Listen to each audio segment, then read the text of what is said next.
Di suatu daerah di Cirebon, kisaran tahun 2017, sebut saja namanya Dudi, seorang pria pekerja keras yang hidup bersama keluarganya di Jakarta. Kala itu kabar pahit datang menghampirinya. Dudi menerima surat pemberhentian kerja atau PHK dari perusahaan tempatnya bekerja selama bertahun-tahun. Dunia seakan runtuh baginya. Kehilangan pekerjaan di usia yang tidak lagi muda adalah pukulan berat, terutama karena ia tahu tanggung jawab sebagai kepala keluarga tidak pernah bisa berhenti. Dengan hati yang gundah, Dudi memutuskan untuk kembali ke kampung halamannya.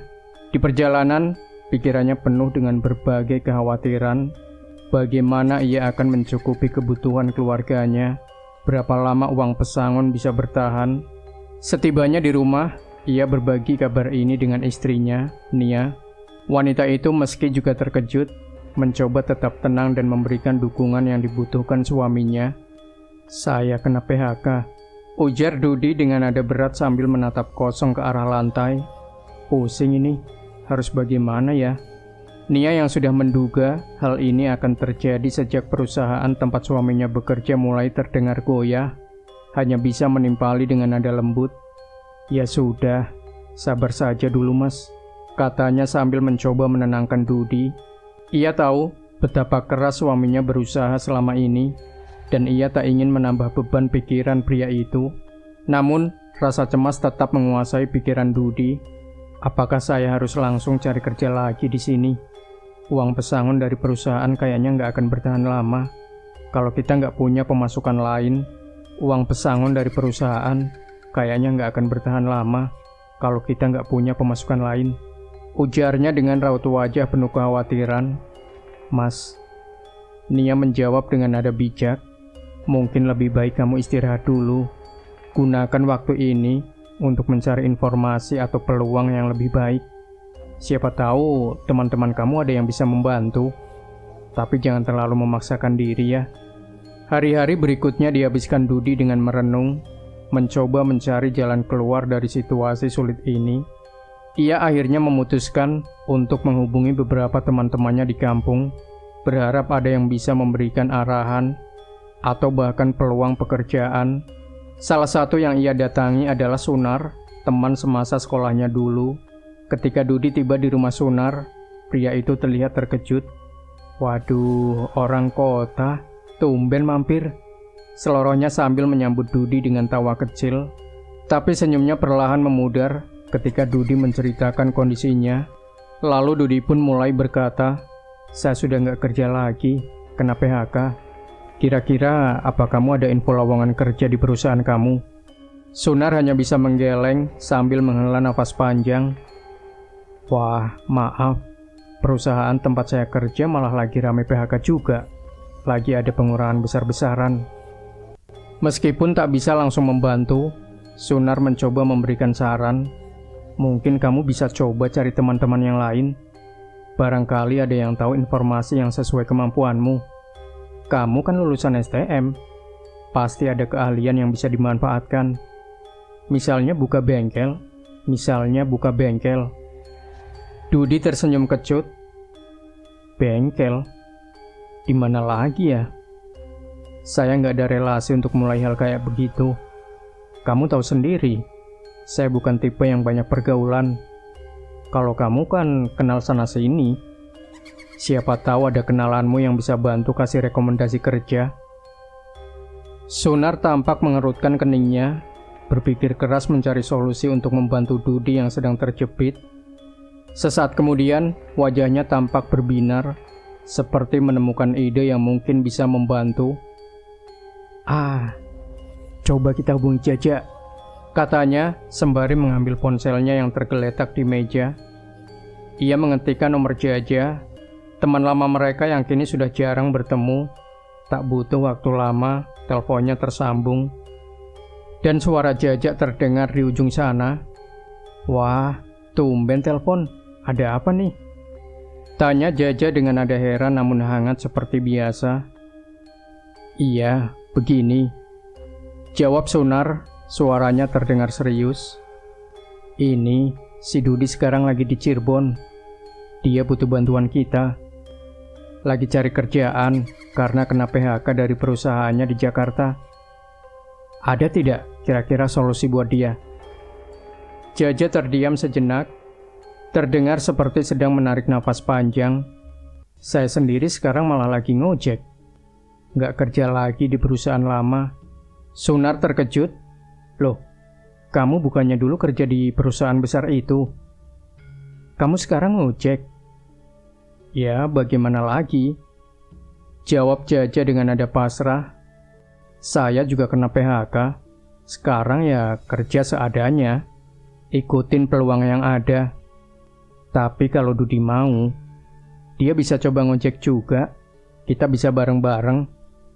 Lumayan, kerjanya fleksibel. Dan penghasilannya juga cukup buat sehari-hari. Percakapan mereka terdengar jelas karena Sunar mengaktifkan mode speaker. Mendengar obrolan itu, Dudi akhirnya ikut berbicara. Halo, ini saya Dudi. Sapa Dudi langsung, Jaja terkekeh. Wah, bagaimana kabarnya? Orang kota nih. Kayaknya pulang kampung udah kaya raya ya. Dudi tersenyum pahit, meski Jaja tak bisa melihatnya. Aduh, jangan bercanda. Justru saya kena PHK. Lagi bingung cari kerjaan di sini. Pesangon dari perusahaan nggak akan bertahan lama kalau nggak ada pemasukan tambahan. Jaja mendesah pelan. Iya, saya paham. Sekarang ini cari kerjaan memang susah. Tapi kalau kamu mau, coba saja ngojek kayak saya. Kerjanya enak, cuma sekitar 8 jam sehari.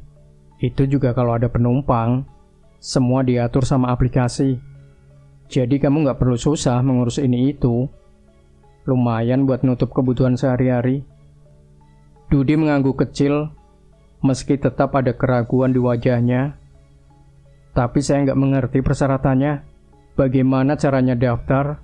Terus apa saja yang dibutuhkan? Kalau begitu gampang. Jawab Jaja antusias. Tunggu aja, saya ke rumah Sunar sekarang. Kita ngobrol langsung, biar kamu jelas semuanya. Setelah berkata demikian, Jaja mengakhiri panggilannya dan segera meluncur ke rumah Sunar. Tak butuh waktu lama, Jaja tiba di rumah Sunar. Ia datang dengan motor yang menjadi andalannya sehari-hari sebagai ojek online. Setelah bersalaman dan berbasa-basi sejenak, mereka bertiga duduk bersama di ruang tamu. Dengan penuh semangat, Jaja mulai menjelaskan segala hal tentang pekerjaan ojek online, mulai dari cara mendaftar, dokumen yang dibutuhkan, hingga bagaimana aplikasi bekerja. Kamu butuh KTP, SIM yang masih berlaku, dan STNK motor. Kalau motor kamu sudah cukup layak dan gak terlalu tua, pasti diterima. Jelas Jaja sambil menunjuk motornya sendiri sebagai contoh. Proses pendaftarannya juga gak susah. Nanti ada pelatihan singkat, dan kamu langsung bisa mulai kerja. Dudi mendengarkan dengan seksama, sesekali mengangguk tanda paham.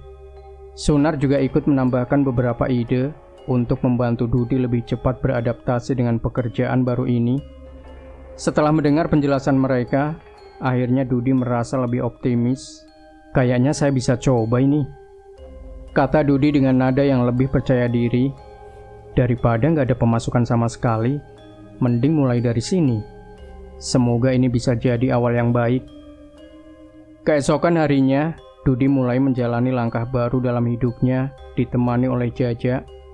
Ia melengkapi semua data dan dokumen yang diperlukan untuk mendaftar sebagai pengemudi ojek online. Prosesnya cukup sederhana, tetapi tetap saja Dudi merasa gugup. Namun, rasa gugup itu berkurang berkat kehadiran Jaja yang tak hentinya memberikan dorongan semangat. Keesokan harinya, kabar baik pun datang. Pendaftaran Dudi diterima dan ia resmi menjadi mitra ojek online. Dengan hati yang penuh rasa syukur, ia bersiap memulai hari pertama sebagai pengemudi. Jaja yang sudah lebih berpengalaman menemani Dudi untuk mengaktifkan aplikasi dan memulai pekerjaannya. Mereka berangkat bersama, melaju di jalanan kota dengan harapan baru. Di awal perjalanan, Dudi mengamati layar ponselnya, menunggu nada notifikasi dari aplikasi. Namun tak satu pun panggilan masuk. Ia mencoba tetap tenang, meski hatinya sedikit gelisah. Sementara itu, Jaja menerima panggilan pertama dari seorang pengguna jasa. Dengan cepat ia menepikan motor dan memberitahu Dudi, "Maaf Di, saya dapat orderan ini. Kamu tunggu aja di sini." "Biasa, ini tempat tongkrongan kami," ujar Jaja sambil menunjuk area parkir kecil yang dikelilingi oleh beberapa pengemudi ojek online lainnya. Dudi mengangguk. "Ya sudah, semoga lancar ya. Hati-hati di jalan." Jaja tersenyum lalu menambahkan, "Di sini biasanya teman-teman ngumpul. Kamu ngobrol aja sama mereka. Tanya-tanya soal suka duka kerjaan ini. Siapa tahu bisa dapat tips juga." Setelah itu Jaja melaju pergi meninggalkan Dudi di tempat mangkal bersama 3 pengemudi lainnya yang sedang bersantai. Dudi memutuskan untuk memanfaatkan kesempatan ini dengan bertanya pada mereka tentang pengalaman bekerja sebagai pengemudi ojek online. Salah satu dari mereka, Romli, menjawab pertanyaan Dudi dengan nada santai. "Ya, begini Mas. Kerjaan ini ada manisnya, ada pahitnya. Kadang sehari dapat banyak penumpang, kadang sepi. Tapi ya namanya rezeki nggak akan tertukar. Selama kita usaha, insya Allah cukup buat kebutuhan." Dudi mengangguk, lalu bertanya lagi, "Kalau sehari-hari, biasanya penghasilan bisa nutup kebutuhan nggak Mas?" Doni, teman lain yang sedang duduk sambil menyeruput kopi, ikut menimpali. "Tergantung sih Mas. Kalau rezeki lagi bagus, bisa dapat banyak. Tapi yang penting itu mensyukuri apa yang kita terima. Kalau kerja keras dan nggak boros, insya Allah cukup." Saya sendiri biasanya gabung lagi sama komunitas di stasiun kereta api. Di sana ada perkumpulan pengemudi. Kita ada koordinasi juga sama pihak Polres, jadi lebih teratur. Percakapan berlanjut dengan Doni, bertanya tentang keluarga Dudi. "Mas sudah punya keluarga?" "Sudah Mas, saya punya istri, tapi belum punya anak. Sekarang tinggal sama mertua," jawab Dudi sambil tersenyum tipis. "Kalau cuma berdua sama istri, kayaknya sih cukup Mas," lanjut Doni. "Tapi tetap harus hemat. Ya, uangnya kalau bisa disisihkan buat tabungan. Kita nggak tahu ke depan bagaimana. Kalau perlu, gabung aja sama komunitas. Biasanya ada banyak info peluang dari sana." Sambil mencerna saran-saran itu, tiba-tiba telepon Dudi berdering. Sebuah notifikasi dari aplikasi mengabarkan bahwa ada pengguna jasa yang membutuhkan antar. Dengan semangat, Dudi berpamitan kepada teman-teman barunya. "Permisi ya, saya dapat orderan," katanya sambil mengenakan helm. "Terima kasih atas sarannya." "Semangat Mas Dudi, semoga lancar," jawab Doni sambil melambaikan tangan. Dudi melaju ke lokasi penjemputan dengan hati yang lebih ringan. Meski perjalanan barunya penuh dengan tantangan, ia merasa optimis. Awal Dudi bekerja sebagai pengemudi ojek online, ia mulai dengan penuh semangat. Pagi itu, ia mengaktifkan aplikasi dan bersiap menerima panggilan pertamanya. Setelah beberapa saat menunggu, akhirnya notifikasi pertama masuk. Penumpang pertamanya adalah seorang ibu yang ingin diantar ke pasar. Dengan rasa gugup bercampur antusias, Dudi bergegas menjemput dan mengantarkan penumpang tersebut. Hari itu Dudi terus mendapatkan panggilan dari pengguna jasa. Ia melintasi jalan-jalan kota yang sudah ia hafal. Bahkan ada satu penumpang yang memintanya mengantar hingga keluar kota, menuju salah satu kabupaten tetangga. Perjalanan jauh itu tidak membuatnya mengeluh, justru memberinya rasa senang. Seluk-beluk jalan yang ia kenal menjadi keunggulan tersendiri. Saat malam tiba, Dudi menghitung-hitung penghasilannya. Ia berhasil mengumpulkan kurang lebih Rp200.000, angka yang cukup besar untuk hari pertama. Dengan wajah berseri, Dudi pulang ke rumah dan menyerahkan uang hasil kerjanya kepada istrinya, Nia. "Alhamdulillah, ini hasilnya hari ini," ujarnya sambil tersenyum lelah. Nia menyambut suaminya dengan hangat. "Alhamdulillah Mas, lumayan ya untuk kebutuhan kita sehari-hari. Kamu harus tetap jaga kesehatan ya, katanya lembut. Dudi kemudian duduk di ruang tamu bersama Nia, berbagi cerita tentang hari pertamanya. Ia juga menceritakan saran dari Doni, salah satu teman barunya, tentang bergabung dengan ojek offline di malam hari untuk menambah penghasilan. Menurut kamu bagaimana kalau aku coba juga ojek offline di stasiun? Tanyanya meminta pendapat. Nia mendengarkan dengan seksama sebelum menjawab. Kalau fisik kamu kuat dan gak terlalu berat risikonya ya silahkan. Tapi jangan lupa mas, kamu harus cukup istirahat. Jangan terlalu memaksakan diri. Kalau memang harus nunggu lama di pangkalan, lebih baik kamu manfaatkan waktu untuk istirahat, ya. Iya juga sih, jawab Dudi sambil mengangguk setuju. Setelah mendengar persetujuan Nia, ia segera menghubungi Jaja untuk menyampaikan niatnya menjalani ojek offline. Jaja menyambut kabar itu dengan penuh semangat. Bagus Di, aku senang kamu serius jalani ini. Aku yakin rezeki kamu akan makin lancar kalau kamu tekun, katanya. Malam itu, Dudi mendatangi pangkalan ojek offline di stasiun kereta api, ditemani Jaja. Di sana ia diperkenalkan dengan ketua kelompok dan anggota lainnya. Setelah mendapat pengarahan singkat, Budi resmi bergabung. Ia memulai rutinitas baru menjadi pengemudi ojek online di siang hari dan ojek offline di malam hari. Selama 3 bulan pertama, rutinitas itu berjalan lancar. Namun di bulan keempat, Budi mulai merasakan badannya lelah. Siang itu kesialan menimpanya. Hanya 2 penumpang yang ia dapatkan sepanjang hari. Hasil yang jauh dari cukup untuk menutupi kebutuhan. Ketika malam tiba, ia kembali ke pangkalan offline dengan harapan mendapatkan tambahan penghasilan. Namun nasibnya tak membaik. Hingga tengah malam, Dudi belum mendapatkan satupun penumpang. Sekitar pukul 1:30 malam, teman-temannya membangunkannya dari tidur singkatnya. Di, bangun, ada kereta berhenti di stasiun. Mungkin kita bisa dapat penumpang, ujar salah seorang temannya. Dengan sedikit malas, Dudi bangkit dan mengikuti mereka menuju pintu keluar stasiun. Mereka mencoba menawarkan jasa kepada penumpang yang baru turun. Namun, keberuntungan belum berpihak pada Dudi.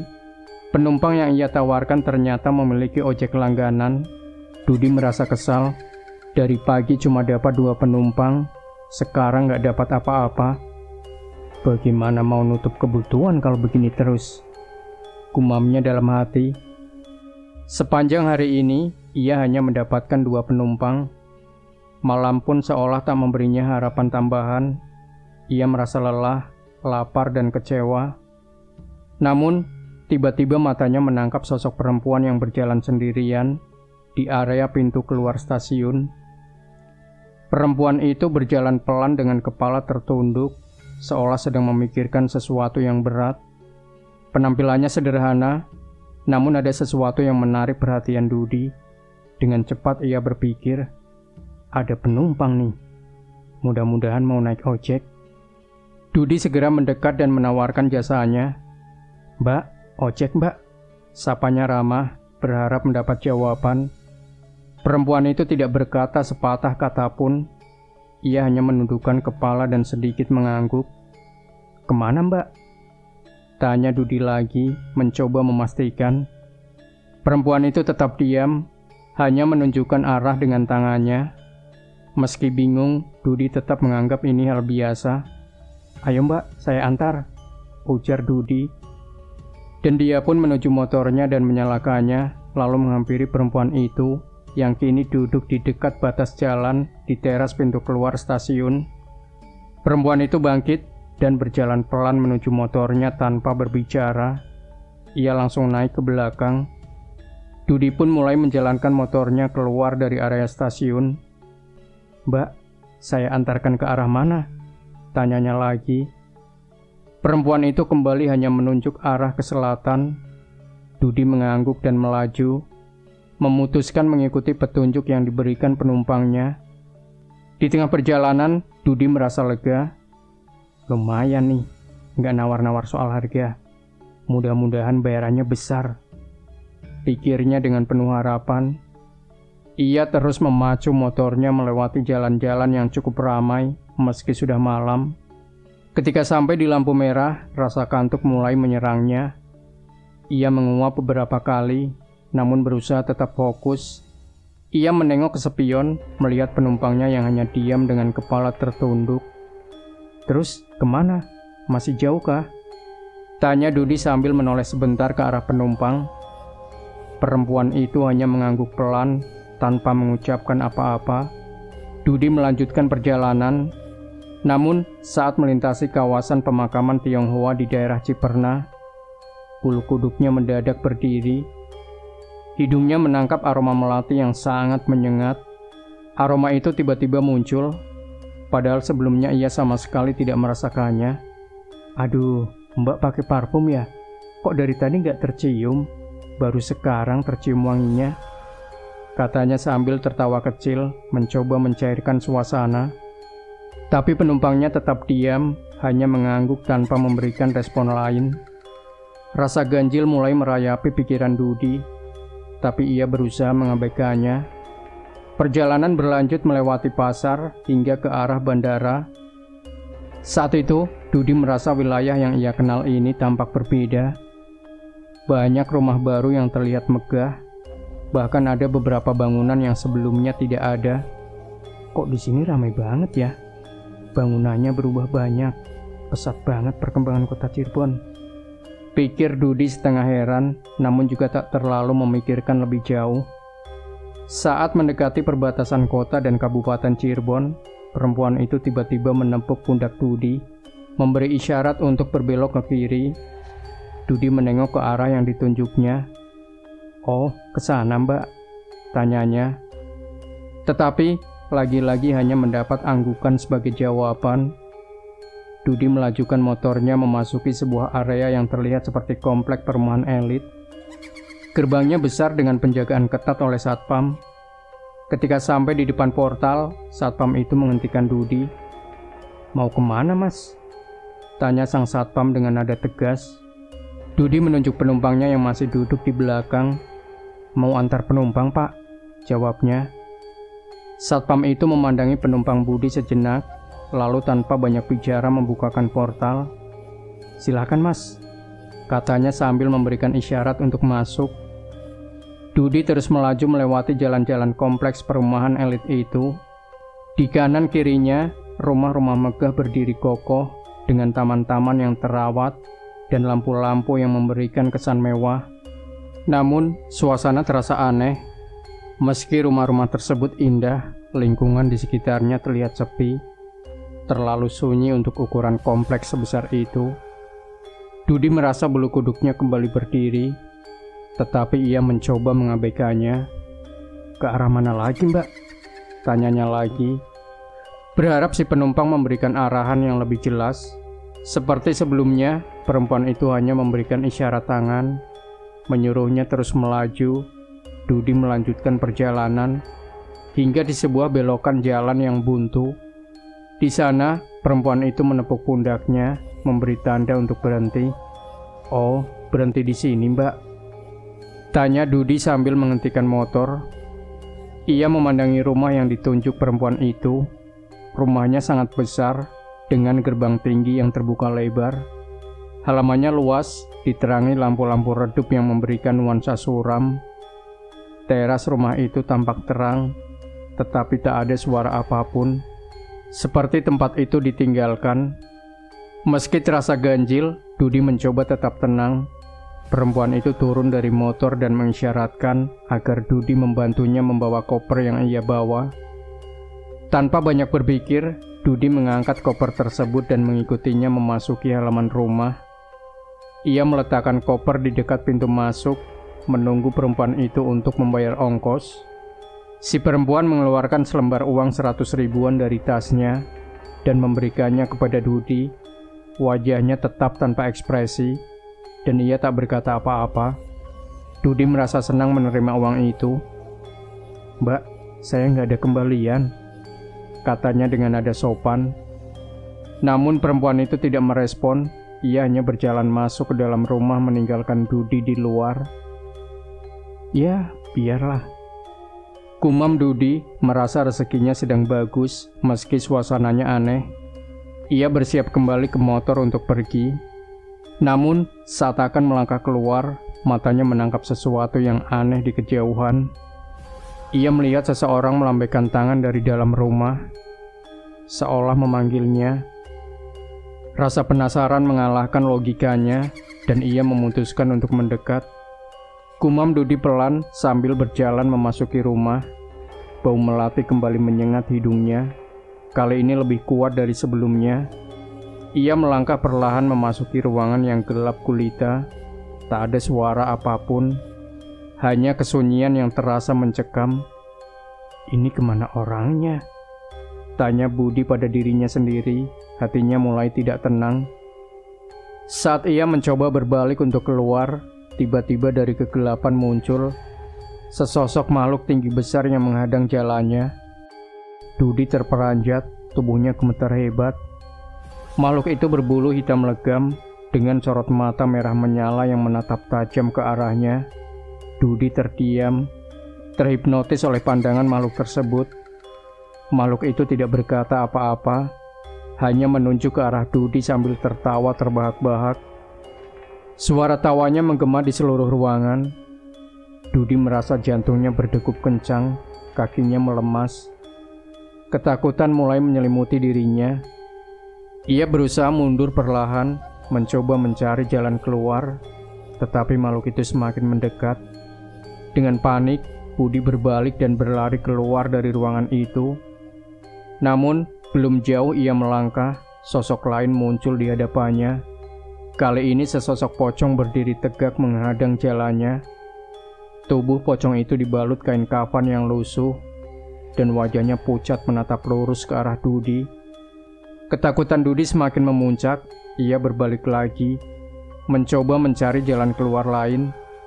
Tetapi sialnya, kakinya tersandung sesuatu di lantai, dan ia terjatuh. Saat ia terbaring di lantai, pandangannya tertuju pada sosok lain yang kini berdiri di hadapannya. Sosok itu adalah seorang perempuan dengan rambut panjang terurai, mengenakan pakaian putih yang kusut. Wajahnya tertutup rambutnya, tetapi suara tawa pelan terdengar menghantui Dudi.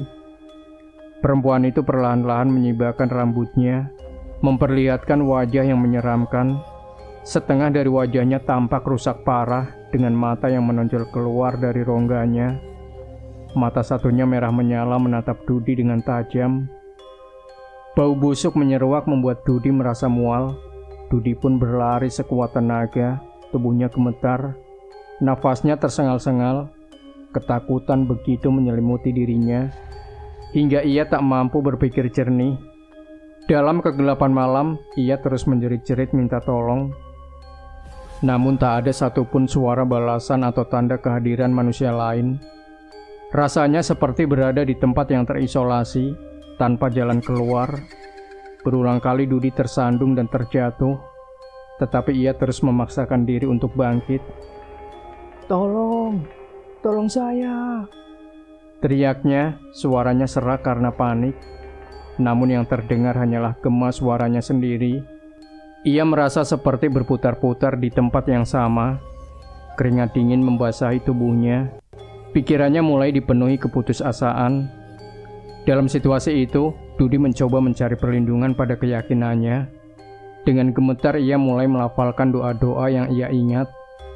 Lidahnya terbata-bata, tetapi ia memaksakan diri untuk membaca ayat kursi dengan lantang. Namun, makhluk menyeramkan itu muncul lagi di hadapannya, tertawa terbahak-bahak. Makhluk berbulu hitam legam dengan mata merah menyala itu menatapnya tajam. Lalu, dengan suara berat dan menggema, makhluk itu berkata, "Hei manusia, kamu bisa baca ayat kursi. Saya pun bisa." Dudi tersentak, tubuhnya terasa kaku mendengar ucapan itu. Dengan gerakan lambat, makhluk tersebut mulai melafalkan ayat kursi dengan nada yang menyeramkan nyaris sempurna. Dudi semakin terperangah. Ini makhluk apa? Kok bisa baca ayat kursi? Pikirnya penuh ketakutan. Rasa takutnya semakin memuncak. Doa-doa ini gak mempan. Makhluk apa ini? Gumamnya, tubuhnya gemetar hebat. Ia mencoba berlari lagi meninggalkan makhluk itu sejauh mungkin. Namun, setiap kali ia mencoba melarikan diri, jalannya dihadang oleh sosok-sosok lain. Kali ini, makhluk-makhluk kecil dengan tubuh gondrong dan wajah yang menyeramkan muncul di hadapannya. Mereka tertawa cekikikan sambil berlarian mengelilingi Dudi. Tubuh mereka kecil, tetapi gerakannya lincah dan menakutkan. Mereka seperti memaksanya untuk kembali ke arah bangunan besar tempatnya pertama kali masuk. Kenapa nggak bisa keluar? Dudi bergumam sambil terus mencari jalan keluar. Ia mencoba berlari ke arah yang berbeda, tetapi makhluk-makhluk kecil itu seolah mengetahui setiap langkahnya. Mereka memblokir jalannya, membuatnya berputar kembali ke bangunan tadi. Dengan sisa tenaganya, Dudi terus berlari, sampai akhirnya ia tersandung dan menabrak pintu besar. Tubuhnya terlempar dan membentur dinding, rasa sakit menjalar di seluruh tubuhnya, dan pandangannya mulai kabur. Dudi akhirnya kehilangan kesadaran, terjatuh di lantai yang dingin dan gelap. Waktu berlalu dan pagi pun tiba. Sekitar pukul 6 pagi, seorang satpam yang bertugas malam itu sedang bersiap untuk mengganti giliran. Sebelum meninggalkan posnya, ia memutuskan untuk memeriksa area kompleks yang ia jaga.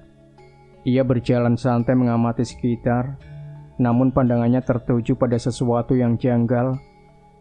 Di dekat kompleks, ia melihat seorang pria tergeletak di dekat sebuah motor. Orang ini tidur di sini atau apa? Bukankah orang ini yang tadi malam masuk? Gumamnya heran. Ia mendekat dan mengenali pria itu sebagai orang yang ia izinkan masuk tadi malam. "Mas, bangun mas, sudah pagi mas," ujar satpam sambil menggoyang-goyangkan tubuh Dudi. Pelan-pelan Dudi mulai sadar, matanya terbuka dengan pandangan linglung. Ia melihat wajah satpam di hadapannya. Saya di mana ini? Ada apa pak? Ini tempat apa?" tanya Dudi kebingungan. Satpam itu mengerutkan kening, lalu menjawab, "Mas, ini di Ciperna. Ini bangunan kolam renang lama yang sudah lama nggak dipakai. Mas tidur di sini ngapain? Tadi malam saya pikir Mas ini mau potong jalan buat jemput penumpang." Dudi mendengar penjelasan itu dengan rasa kaget yang luar biasa. Ia memandang sekeliling dan menyadari bahwa bangunan megah tempat ia merasa masuk tadi malam kini hanyalah kolam renang yang terbengkalai, penuh dengan lumut dan rumput liar.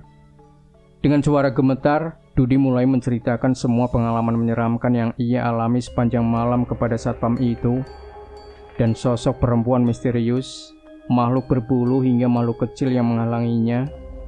Ia berharap satpam itu akan percaya dan memberinya penjelasan.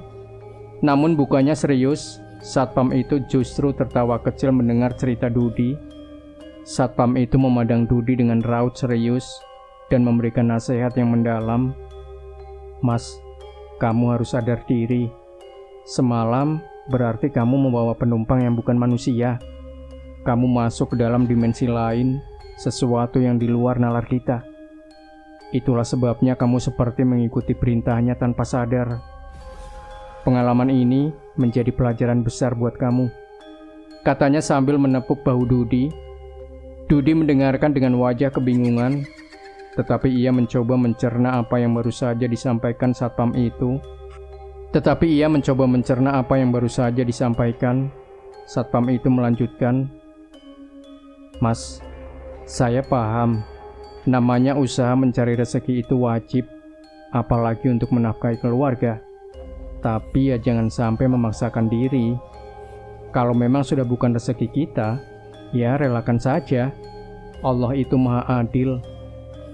Dia tidak akan pernah menukar rezeki seorang kepada orang lain.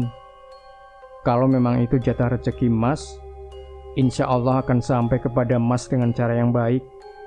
Tapi kalau bukan, ya sudah, biarkan berlalu. Apa yang kamu alami semalam itu, sialnya adalah karena dapat penumpang yang bukan sebenarnya penumpang." Dudi mengangguk lemah, merasa dirinya perlu berhati-hati ke depannya. Tanpa menunggu lama, ia berpamitan dan segera meninggalkan lokasi itu. Perjalanan pulang terasa panjang karena pikirannya masih dihantui oleh kejadian yang baru saja ia alami. Setibanya di rumah, Dudi langsung menceritakan semuanya kepada Nia, istrinya. Nia terperanjat mendengar pengalaman mengerikan suaminya. "Mas, kok bisa sampai seperti itu? Seram sekali," ujar Nia dengan nada penuh kekhawatiran. "Jangan sampai kejadian ini terulang kembali ya," tambahnya. Nia yang memiliki guru ngaji yang dikenal bijak dan pandai, mengusulkan agar mereka menemui sang guru untuk meminta bantuan. "Mas, bagaimana kalau kita ke guru ngaji saya? Beliau bisa bantu membentengi kamu, biar tidak lagi mengalami hal-hal seperti itu," kata Nia. Tanpa berpikir panjang, Dudi menyetujui usulan istrinya. Esok harinya, mereka berdua pergi menemui guru ngaji tersebut. Dudi menceritakan semua yang ia alami secara rinci. Sang guru mendengarkan dengan seksama, lalu memberikan wejangan kepada Dudi. "Mas Dudi," ujar sang guru dengan lembut, "apa yang kamu alami adalah bagian dari ujian. Namun, Allah tidak akan membiarkan hambanya sendirian. Kamu perlu membentengi dirimu dengan doa dan amalan yang akan saya ajarkan ini. Amalkan dengan ikhlas, tapi jangan lupa untuk senantiasa mohon perlindungan kepadanya setiap kali kamu bekerja." Dudi diberi beberapa doa khusus yang harus dilantunkan sebelum memulai aktivitasnya. Sang guru juga mengingatkan Dudi untuk menjaga niatnya tetap tulus dalam mencari rizki. Selepas dari guru ngaji itu, hati Dudi terasa lebih tenang. Ia merasa memiliki perlindungan tambahan yang akan membantunya menghadapi hal-hal tak terduga. Hari berikutnya, Dudi kembali menjalankan tugasnya sebagai ojek online. Dengan semangat baru, ia bergabung kembali bersama teman-temannya di pangkalan. Saat menerima panggilan dari pengguna jasa, ia merasa lega dan bersyukur. Mudah-mudahan hari ini berjalan lancar dan bisa memenuhi kebutuhan keluarga, pikirnya. Hari itu, Dudi mendapatkan banyak panggilan dari pengguna jasa. Rasanya seperti keberuntungannya kembali. Setelah masa kerja ojek online-nya selesai, Dudi memutuskan untuk langsung pulang ke rumah tanpa melanjutkan ojek offline. Ia merasa butuh istirahat setelah kejadian mengerikan yang ia alami beberapa malam sebelumnya. Keesokan harinya, Dudi kembali melakukan rutinitasnya sebagai ojek online. Setelah selesai, ia melanjutkan pekerjaan ojek offline di malam harinya. Hari-hari berikutnya, Dudi terus menjalankan aktivitas ini dengan lebih tenang.